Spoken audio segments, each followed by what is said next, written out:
આજે તો નાનપણની યાદ આવી ગઈ, પણ મજા આવી ગઈ આજે તો બેસવાની. ગુડ મોર્નિંગ ગાઈઝ, નવા બ્લોગમાં તમારું સ્વાગત છે. કેમ છો? મજામાં બધા?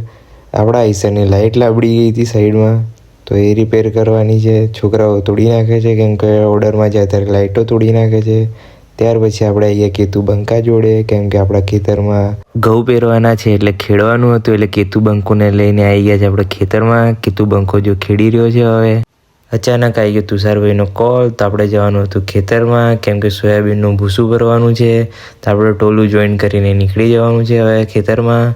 પછી આપણા ખેતરમાંથી નીકળી ગયા. કેતુ પાછળ પાછળ હતો એટલે મેં ફટાફટ ટ્રેક્ટર પકડીને નીકળી ગયો. સોયાબીનનું ભૂસું આ ભરેલું છે. આપણે આ તુષારભાઈ દેખાઈ રહ્યા છે, એમને ખેતરમાંથી લઈ જવાનું છે ઘરે, એટલે લેવા આવ્યા છીએ આપણે.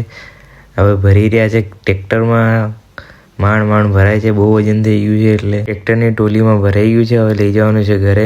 બહુ ટાઈમ પછી આજે હમાડા પર બેઠો, કેમ કે નાના હતા ત્યારે બેસતા હતા, બળદ જોડતા હતા ત્યારે હમાડા ઉપર. આજે તો નાનપણની યાદ આવી ગઈ, પણ મજા આવી ગઈ આજે તો બેસવાની.